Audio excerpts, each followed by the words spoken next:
सबसे पहले हरियाणा के अंदर राजीव गांधी जी को मैं लेके आया, तो 91 में मुझे गुड़गांव से टिकट भी मिला था। अच्छा। और गुड़गांव से टिकट 3 दिन मेरे पास रहा भी था। I was born in Congress and I will die in Congress. तो 5 स्टार होटल का जो मेन्यू कार्ड होता है उससे भी लंबी लिस्ट आपके डेजिग्नेशन की। और उसके बाद फिर आगे से उसके बाद फिर मैं वाइस प्रेसिडेंट रहा। अच्छा, अभी और भी बाकी है। वाइस प्रेसिडेंट रहा मैं हरियाणा पर। फोटो भी मैंने देखा आते ही। ये जो फोटो है इससे वो स्टैंप लग गई कि हाँ क्लोज होंगे राजीव गांधी जी के। नहीं रहा, ऐसा कुछ नहीं जनाब। ठीक है, बड़ी मेहरबानी। राजीव जी कहना नहीं चाहते। राजीव जी का तो बहुत कुछ लोगों में क्वालिटी होती है कि वो अपनी प्रशंसा अपने मुंह से नहीं करते। नहीं, राजीव जी का तो देखो बड़ा आशीर्वाद रहा। जो टिकट लेके आए और ये जो हसनगढ़ जैसी कॉन्स्टिट्यूएंसी चूज करना चुनना वो क्या था? मैं ऑन कैमरा ये बात कह सकता हूँ, मैं वहां से चुनाव नहीं लड़ना चाहता था, लेकिन चूंकि मेरी पार्टी ने मुझे आदेश दिया और उसके बाद मैंने मैडम गांधी से रिक्वेस्ट भी की। अच्छा। नहीं, मैं वहां से मैडम गांधी ने कहा वेदर यू लूज और win you will have to contest. कि मोदी से झूठा व्यक्ति और भारतीय जनता पार्टी से मक्कार पार्टी कोई है नहीं। जो भारतीय जनता पार्टी का जो प्रचार तंत्र है, जो आईटी सेल है जी, वो आईटी सेल कांग्रेस को जो है वो एंटी दलित साबित करने की कोशिश में है। और जो उनका 90% कैंपेनिंग का फोकस है वो इसी पॉइंट पे है कि कांग्रेस को एंटी दलित साबित किया जाए। आप क्या कांग्रेस सच में एंटी दलित है या फिर इस तरीके का प्रचार कामयाब हो पाएगा या उसको काउंटर कैसे करेंगे? देखो राहुल जी, मैं कोई कभी लाग लपेट करके बात करने वाला आदमी नहीं। बिल्कुल।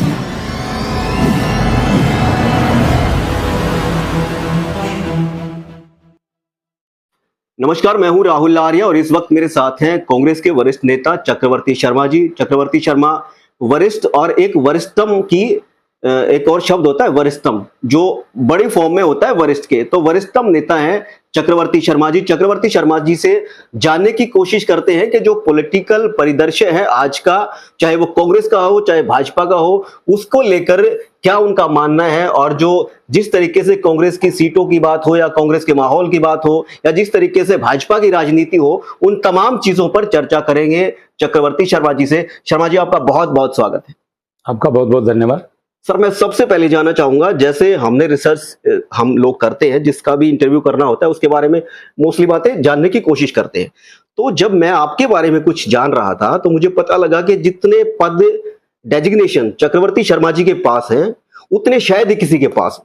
एक बार मैं जानना चाहूंगा कौन कौन से पद आपके पास? देखिए, मैं जब बहुत ही छोटी आयु में था और कॉलेज में था, ठीक है, तो मैं 1976 में NSUI का कॉलेज अध्यक्ष बना जी। और 1976 से आज तक लगातार मैंने कभी एक सेकंड के लिए भी कांग्रेस को नहीं छोड़ा। मैं कांग्रेस में हूँ लगभग 60 साल। 60 साल तो नहीं, 50 साल। 50 साल हो गए होंगे। 60 तो नहीं, 48-49 साल हो गए। ठीक है। तो कॉलेज प्रेसिडेंट से फिर मैं अलग अलग विभिन्न पदों में रहते हुए हरियाणा स्टेट NSUI का प्रेसिडेंट बना। ठीक है सर। सबसे पहले हरियाणा के अंदर राजीव गांधी जी को मैं लेके आया, क्योंकि मैंने एक ट्रेनिंग कैंप किया था, 8 स्टेट का ट्रेनिंग कैंप किया था वेस्ट कॉलेज में, तो उसमें राजीव जी आए थे। उसमें उस समय के विभिन्न देश के बहुत बड़े बड़े नेता आए थे, CM स्टीफन साहब, शंकर दयाल शर्मा जी, पाणिकर जी, DP राय, तारिक अनवर, सब देश के जितने उस समय के, मोहसिना किदवई जी, बड़े बड़े लीडर्स ने आके 4 दिन का वो ट्रेनिंग कैंप था और उसको एड्रेस किया। बतौर पॉलिटिकल लीडर राजीव गांधी का वो पहला दौरा था हरियाणा में जी, ये माना जाए जी। ठीक है। जो उस समय राजीव जी जनरल सेक्रेटरी थे और अग्रिम संगठनों के इंचार्ज थे, NSUI, युवक कांग्रेस, महिला कांग्रेस और सेवा दल के, उस नाते वो हमारे कैंप में आए थे जी। उसके बाद में 1982 में ही जब राजीव जी यहाँ आए, उन्होंने स्टेज पर ही मुझे ऑल इंडिया NSUI में बना दिया। तो मैं रमेश चन्नेथला जी की टीम में मैंने ऑल इंडिया NSUI में काम किया and I was in charge of Kerala, Tamil Nadu, Lakshadweep, Goa, Diu, दमन, कर्नाटका। तो मैं पूरा NSUI के साउथ को मैं देखता था। और सबसे पहले गांधी यूनिवर्सिटी त्रिवेंद्रम को जब हम NSUI का मैं इंचार्ज था, हम जीता के लेके आए थे, मुझे आज भी याद है वो बात। और फिर मैं जब निर्मल सिंह यूथ कांग्रेस के प्रेसिडेंट थे, उनके साथ फिर मैं जनरल सेक्रेटरी बनाया गया। मैं 6 साल हरियाणा युवक कांग्रेस का जनरल सेक्रेटरी रहा। ठीक है। उसके बाद 89 में I became Haryana state president of youth Congress. 89 में आप यूथ कांग्रेस के अध्यक्ष अध्यक्ष बने और मैं 95 तक मैं अध्यक्ष रहा। और सबसे बड़ी बात यह है कि उस समय जब 91 में चुनाव हुआ तो 91 में मुझे गुड़गांव से टिकट भी मिला था। अच्छा। और गुड़गांव से टिकट 3 दिन मेरे पास रहा भी था, पर अपरिहार्य कारणों से वो टिकट काट दिया गया। 3 दिन टिकट आपके पास? 3 दिन। तो उस समय क्या होता था, उस समय जब तक विड्रॉल नहीं होता था, जब तक आप 16A का फॉर्म लाके दे सकते थे और उसको चुनाव पहले जिसको टिकट मिला उसका कैंसिल। मेरे साथ ऐसे हुआ। ठीक है। मुझे टिकट मिल गया, 3 दिन मैंने कन्वेंसिंग की, लेकिन धर्मवीर गाबा होते थे, मिनिस्टर होते थे, टिकट उनको हो गया, उनको टिकट दे दिया। तो लेकिन मैंने बड़ी विनम्रता से अपनी मीटिंग बुलाई और कहा भाई मेरे को टिकट मिला था, राजीव जी ने मुझे टिकट दिया था और अब किसी कारणों से टिकट मेरा नहीं है, अब आपको धर्मवीर गाबा जी को मदद करनी है। पूरा गुड़गांव इस बात को जानता है। मैंने मीटिंग करके धर्मवीर गाबा जी को बुला के पूरा उनको देकर फिर पूरे हरियाणा में मैंने कांग्रेस का प्रचार किया। कभी तो सर किसी की टिकट अगर आपके पास तो 3 दिन टिकट रही, अगर किसी को ये भी कह दें कि आप तैयारी करो टिकट आपकी है, उसको टिकट ना मिले तो वो तो भाग जाता है, क्विट कर जाता है। क्योंकि जी उनका जो है ना पार्टी के साथ, देखिए I am committed to the Congress party and I believe कि जो कांग्रेस पार्टी है अगर ये आज यूनिफिकेशन कोई फैक्टर है तो नेहरू गांधी परिवार है। मैं उस बात में भी विश्वास करता हूं और मैं कांग्रेस पार्टी की नीतियों में विश्वास करता हूं और यही कारण है कि मेरे अंदर और कोई आपको योग्यता नजर ना आए, लेकिन एक योग्यता जरूर है। I was born in Congress and I will die in Congress.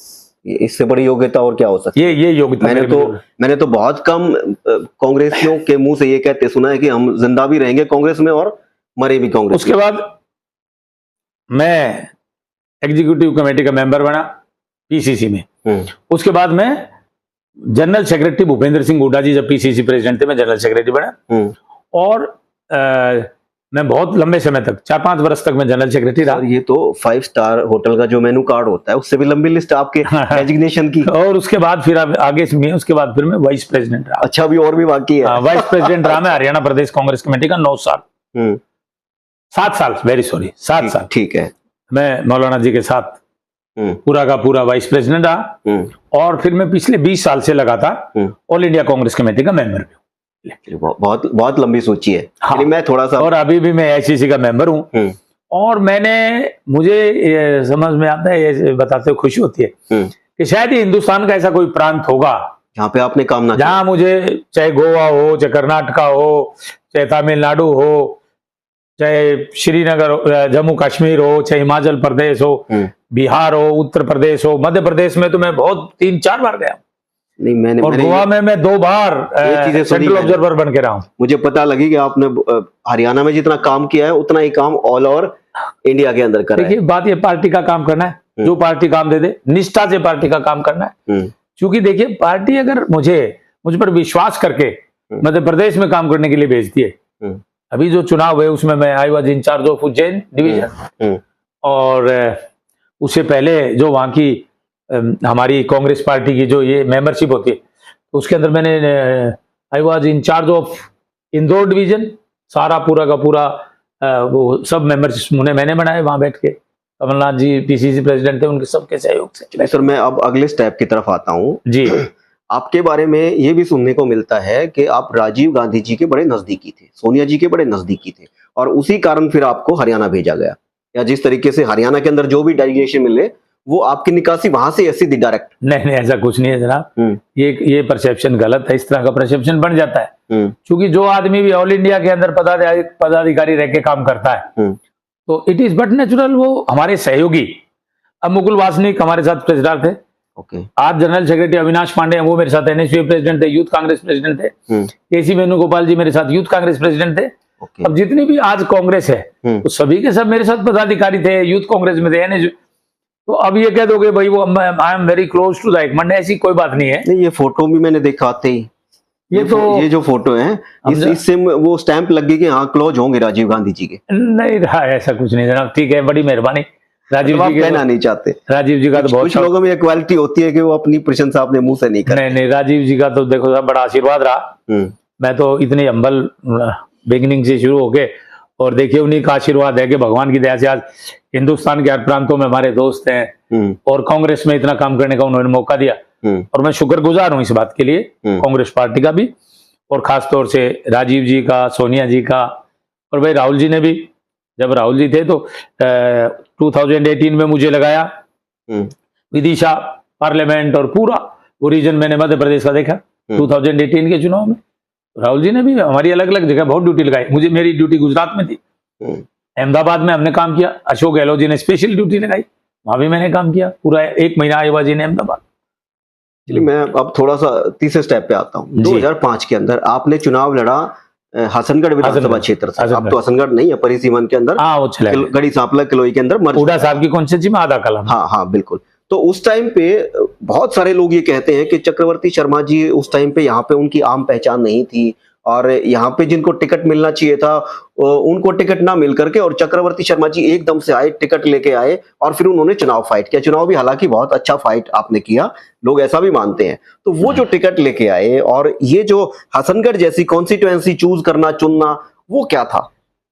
ये हसनगढ़ में जो मैंने चुनाव लड़े, ये मेरी चॉइस नहीं थी। ओके। मैं ऑन कैमरा ये बात कह सकता हूँ, मैं वहां से चुनाव नहीं लड़ना चाहता था, लेकिन चूंकि मेरी पार्टी ने मुझे आदेश दिया, और उसके बाद मैंने मैडम गांधी से रिक्वेस्ट भी की। अच्छा। नहीं, मैं वहां से, मैडम गांधी ने कहा वेदर यू लूज और win you will have to contest. इसके बाद लीडर का आदेश मानना मेरे लिए सर्वप्रिय था, और मैंने चुनाव लड़ा। और हसनगढ़ के लोगों को मैं आज भी इस बात के लिए धन्यवाद करता हूं कि मुझे इतना अच्छा प्यार दिया, बहुत अच्छा चुनाव लड़ा, और मैं बहुत ही कम मार्जिन से आ रहा है, लेकिन लोगों ने इतना प्यार दिया, इतने थोड़े से समय में बहुत अच्छा चुनाव रहा। उस समय के जो भूपेंद्र हुड्डा जी यहाँ के मेंबर पार्लियामेंट थे, उन्होंने मेरा बड़ा प्रचार किया। इस्माइला गांव में आए, सुनारिया गांव में आए, उन्होंने प्रचार किया, और मैं कोई इतना बड़ा लीडर थोड़ा था, लोगों का प्यार ही था, और इनका सहयोग था कि मैं इस वजह से मेरे को इतने वोट मिले। नहीं, उस चुनाव की एक खास बात और भी है। उस चुनाव में ये कहते हैं कि जिनको, जो टिकटार्थी थे कांग्रेस के, उनको टिकट नहीं मिली, मायूस हो गए, और आपकी लैग पुलिंग उन्होंने शुरू कर दी। हालांकि मैं नाम किसी का नहीं लूंगा, आप भी उन चीजों को समझते होंगे। देखिए निराशा हो जाती है, कई बार होता है, लेकिन मैं उस अध्याय में जाना चाहता। Please, I don't want to talk on that issue. चलिए सर, आज की बात करते हैं। आज जिस तरीके से कांग्रेस का प्रचार चल रहा है, जिस तरीके से भारतीय जनता पार्टी अपना प्रचार कर रही है, तमाम पार्टियां चुनाव जीतने के लिए अपनी अपनी रणनीति पे, अपनी स्ट्रेटजी पे आगे बढ़ रही हैं, तो इस सिनेरियो के बारे में क्या कहोगे?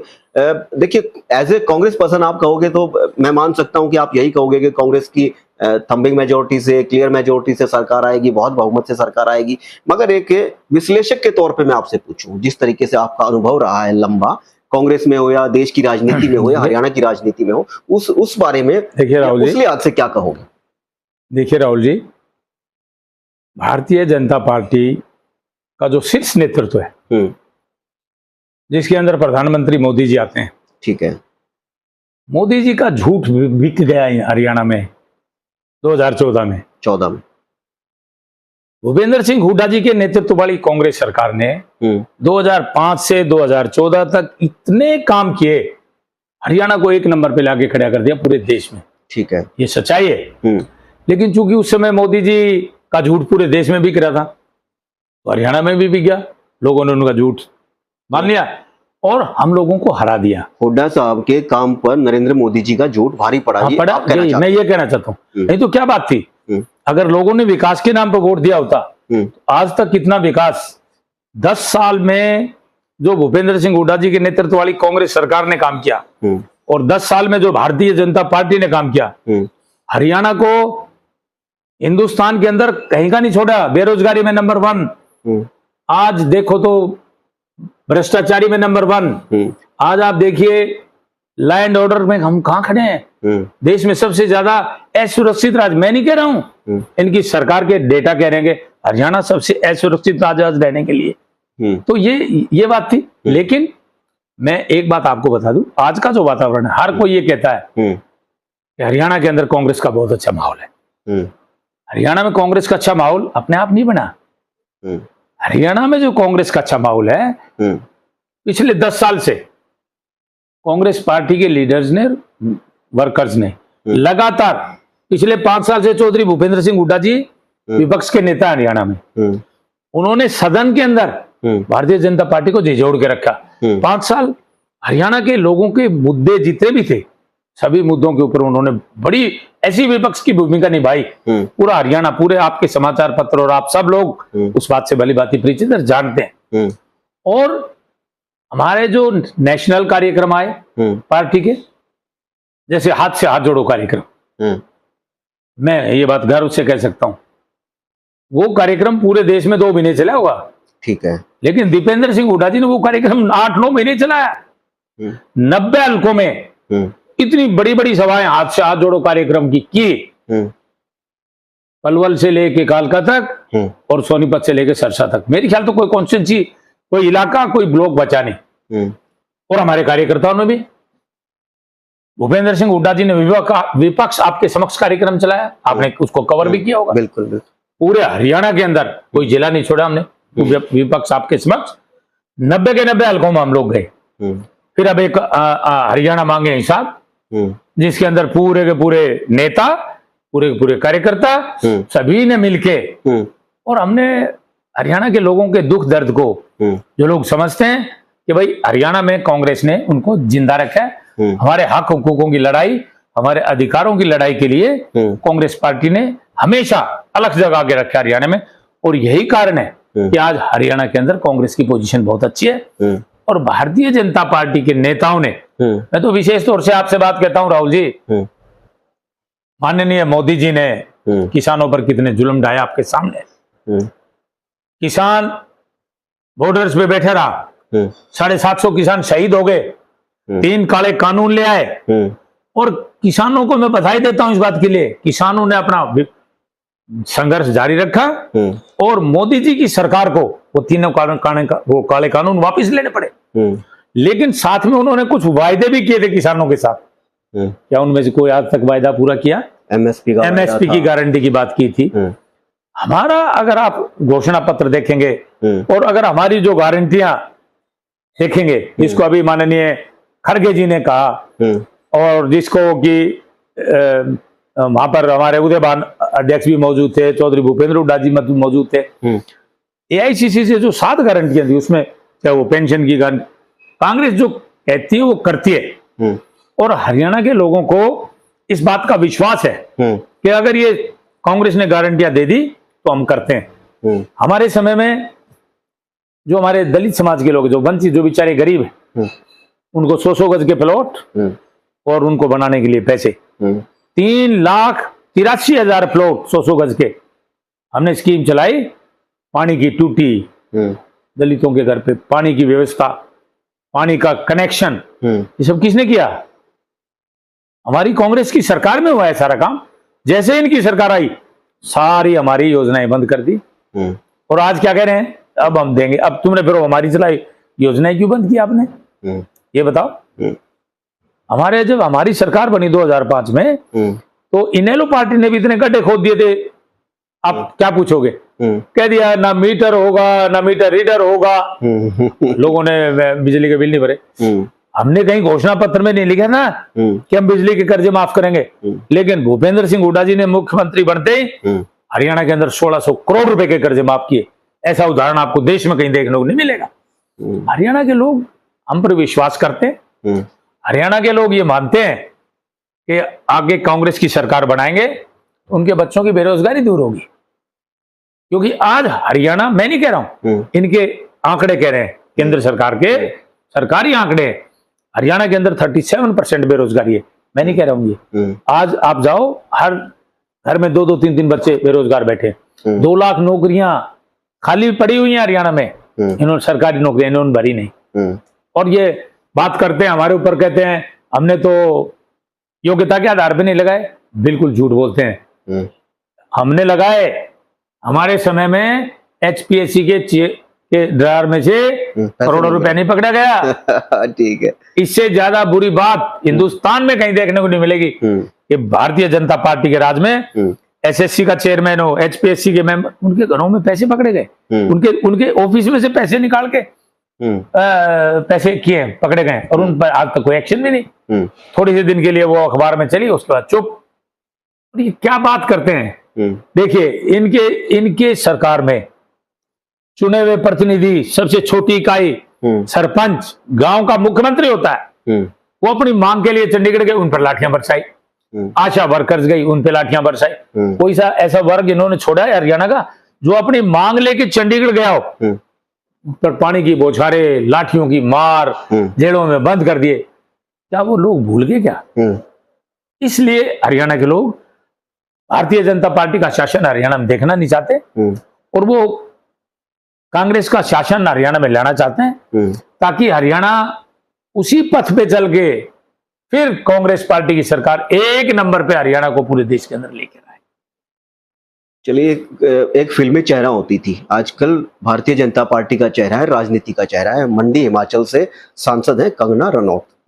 उनकी एक स्टेटमेंट आई है कि जो 3 कानून थे जिनके लिए किसान सड़कों पे बैठे और सरकार को विड्रॉल करने पड़े वो कानून, वो कह रहे हैं कि वो तीनों कानून फिर लागू कर देने चाहिए।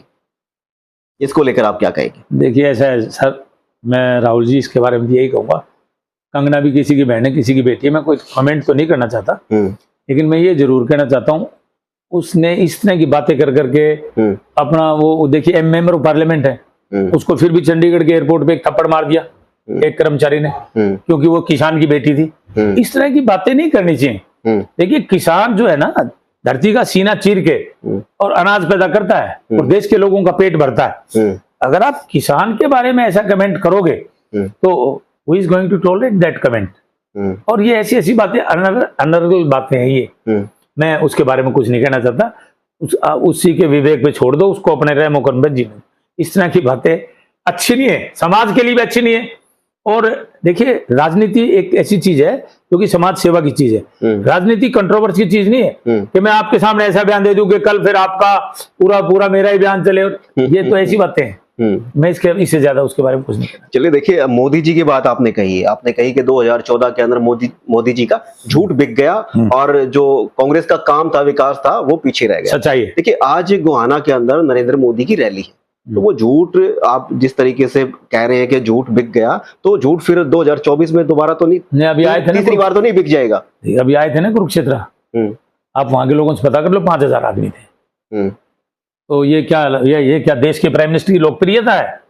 5000 आदमी तो सर कितने? 5000 आदमी तो मैं कांग्रेस का इतना सा कार्य करता हूँ, मेरा प्रोग्राम रख दो, 5000 तो मेरे में आ जाएंगे। और हमारे जब भूपेंद्र उठा जाते हैं, देखिए आप जाके देखिए, जब वो एक गांव में 5,000 आदमी खड़े हुए जब रथ यात्रा करते हैं, तो ये मोदी की लोकप्रियता है। हरियाणा के लोगों ने मोदी को अच्छी तरह समझ लिया है कि मोदी से झूठा व्यक्ति और भारतीय जनता पार्टी से मक्कार पार्टी कोई है नहीं। भारतीय जनता पार्टी से मक्कार पार्टी कोई नहीं है। मक्कारी की इन्होंने लोगों के साथ, झूठ बोल के लोगों को ठग दिया। पूरे देश के लोग, इन्होंने जो बातें की थी, देखिए, मोदी कहता है 15 लाख रुपए किसी के खाते में आ जाएंगे। आपके पत्रकार साथी ने पूछा, जी 15 लाख रुपए तो नहीं आए? कहने लगा ये कोई अमित शाह कहते हैं, नहीं वो तो जुमला था। तो इस देश के लोग क्या जुमले के लिए बने हैं क्या? इस देश के लोग जुमला सुनना चाहते हैं? तो वो लोग भूले नहीं है उस बात को, लोगों को अच्छी तरह बात याद है। इन्होंने कितने झूठे वायदे किए और पिछले बार कितने झूठे वायदे किए, अभी भी क्या क्या कर रहे हैं ये। और मैं आपको बताऊं, भारतीय जनता पार्टी के अंदर जितना असंतोष है, कांग्रेस में कहीं असंतोष नहीं है। कांग्रेस में लीडरशिप बरकरार है। कांग्रेस के नेता श्रीमती सोनिया गांधी है, कांग्रेस के नेता राहुल गांधी है, कांग्रेस के नेता श्रीमान खड़गे साहब हैं। हरियाणा के अंदर हमारे सारे लीडर मिलकर चुनाव लड़ रहे हैं। तो अब एक है हम लोग, हमारे लीडर्स के बारे में तरह तरह की झूठ फैला रहे हैं, चलेगी नहीं। चलिए, कुछ दिनों से जो भारतीय जनता पार्टी का जो प्रचार तंत्र है, जो आईटी सेल है, वो आईटी सेल कांग्रेस को जो है वो एंटी दलित साबित करने की कोशिश में है। और जो उनका 90% कैंपेनिंग का फोकस है वो इसी पॉइंट पे है कि कांग्रेस को एंटी दलित साबित किया जाए। आप क्या कांग्रेस सच में एंटी दलित है, या फिर इस तरीके का प्रचार कामयाब हो पाएगा, या उसको काउंटर कैसे करेंगे? देखो राहुल जी, मैं कोई कभी लाग लपेट करके बात करने वाला आदमी नहीं। बिल्कुल, कांग्रेस पार्टी में कोई भी आपस में फूट नहीं है, ना ही कोई ऐसी बात है। ठीक है। पीछे शैलजा जी को लेकर मनोहर लाल खट्टर ने बयान दिए। शैलजा जी का बयान आपने सुना? क्या कहा शैलजा जी ने? कि मैं तो कांग्रेस में ही रहूंगी और कांग्रेस के झंडे में ही लिपट के जाऊंगी। मेरे पिताजी भी कांग्रेस के झंडे में लिपट कर गए थे। तो मनोहर लाल खट्टर कहाँ स्टैंड करते हैं, मैं पूछना चाहता हूँ। और जहां तक है दलित विरोधी तो ये लोग हैं, हम नहीं है। कांग्रेस पार्टी ने तो जब देश को आजाद कराया उससे आज तक दलितों के उत्थान के लिए विभिन्न प्रोग्राम चला के पूरे देश के अंदर, आज पूरे देश का दलित हमारे साथ खड़ा है। अगर उनको बहका लिया जाता है तो वो बाद में महसूस करते हैं कि हमें ठगा गया है। कोई हरियाणा के अंदर आप तो बताओ, मैंने आपको बताया हमने दलित के बच्चों के लिए पहली क्लास से लेकर और बीए तक भूपेंद्र हुड्डा जी ने फ्री एजुकेशन की और उनको वजीफे का प्रावधान करवाया, उनको वजीफे का प्रावधान भी करवाया और न जाने कितनी स्कीम चला के दलितों के उत्थान के बारे में बात की। इन्होंने आते वो सब बंद कर दिया। ये दलित विरोधी हैं या हम दलित विरोधी हैं? हम काम के आधार पर वोट मांग रहे हैं। जो हमने काम किए थे 10 साल, हम उसके आधार पे वोट मांग रहे हैं। ये भी मांगे काम के आधार पे वोट, या ये सिर्फ एक मुंह से कह देने से? मैं अगर कुछ बात आपको कहूं जिसका कोई बेस ना हो, उसका कोई फायदा है क्या? इनका कोई बेस नहीं किसी बात का। और हरियाणा की जनता इनकी बातों में नहीं आने वाली है।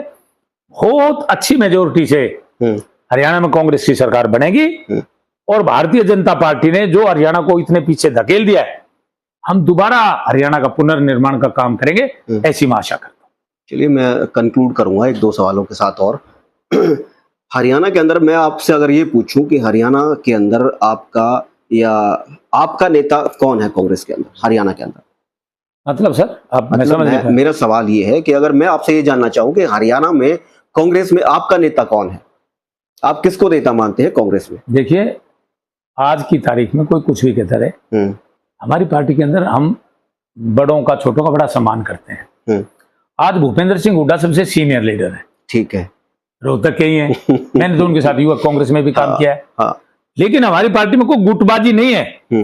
हमारी सवाल वही था। देखिए मैं आपको बताता हूं, आप जो पूछना चाह रहे हैं सॉरी, मैं उसी का जवाब दे रहा हूं आपको।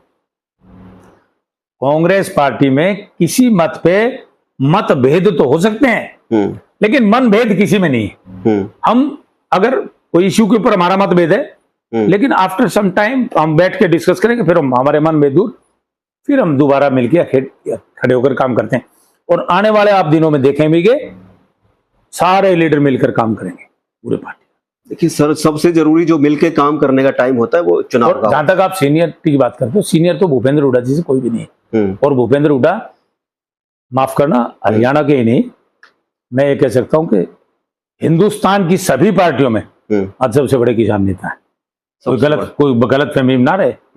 आज हरियाणा का ही नहीं, आज पश्चिमी उत्तर प्रदेश का और राजस्थान का किसान भी भूपेंद्र सिंह हुड्डा में अपने नेता की छवि देखता है। क्योंकि भूपेंद्र सिंह हुड्डा जी जो कहते हैं करते हैं, किसानों के लिए उन्होंने, देखिए मैं ये क्यों कह रहा हूं आपको, जब मनमोहन सिंह जी देश के प्राइम मिनिस्टर थे, उस समय किसानों के लिए, उनके वेलफेयर के लिए, उनकी जिन्स की मूल्य निर्धारण करने के लिए एक कमेटी बनी, जिस कमेटी के चेयरमैन थे भूपेंद्र सिंह हुड्डा जी। उसके मेंबर कौन थे? प्रकाश सिंह बादल और आज के मुख्यमंत्री जो बिहार के नवीन बाबू, ये उसके मेंबर थे दोनों। नीतीश कुमार मेंबर थे, प्रकाश सिंह बादल जी, लोगों को पता नहीं है बातों का। भूपेंद्र सिंह हुड्डा जी उसके चेयरमैन थे। तो उन्होंने जो उस समय किसानों के लिए जो कानून पास करवाए, कानून बनवाए, अद्वितीय है। उन्होंने कहा कि जो फैमिली लेबर उसको भी इंक्लूड करो, बहुत कुछ किया। आप कभी हुड्डा साहब से बैठ के इस पर पूरा पूछना, उन्होंने कितने किसानों की बात की। इसलिए मैं कहता हूं भूपेंद्र सिंह हुड्डा जी वाकई में किसानों के बहुत बड़े नेता हैं, इसीलिए किसानों उन पर विश्वास करते हैं। नहीं, बिल्कुल, हुड्डा साहब किसानों के बहुत बड़े नेता हैं। आपने कहा गुटबाजी भी नहीं है। देखिए, चुनाव के टाइम पे कुमारी शैलजा 1 हफ्ते 10 दिन से चुनाव प्रचार से बाहर हो जाती हैं। उधर से नहीं, ऐसा नहीं है, उन्होंने प्रचार किया है। बिल्कुल, रणदीप सुरजेवाला ये कहते हैं कि मुख्यमंत्री मैं भी बनना चाहता हूं। एक तरफ तो बीजेपी अपना प्रचार कर रही है चुनाव का, एक तरफ कांग्रेस के अंदर लड़ाई है कि मुख्यमंत्री पे दावा कौन ठोके। मैं इसका जवाब देता हूं आपको। यहाँ पर अमित शाह जी ने आगे कह दिया कि अगला मुख्यमंत्री कौन होगा? सैनी होगा, नायब सिंह सैनी कह दिया ना। नहीं, नायब सिंह। उससे नेक्स्ट डे इंद्रजीत जी ने बयान दे दिया कि इस बार मुझे जो है ना यहाँ अहिरवाल से जिता के भेजो, इस बार मुख्यमंत्री यहाँ का होगा।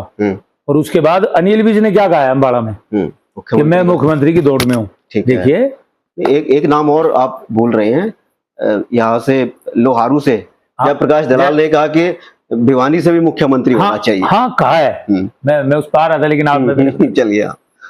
देखिए, जब ये चुनाव होता है ना, इसमें इस तरह की बातें कह देते हैं। और मैं आपको बताऊं, हमारी पार्टी तो डेमोक्रेटिक पार्टी है। रणदीप सुरजेवाला जी कहें, शैलजा जी कहें, और कोई कहे, एक बात माफ मान के चलो, एक सर्टेन प्रक्रिया है हमारे यहाँ मुख्यमंत्री बनाने की।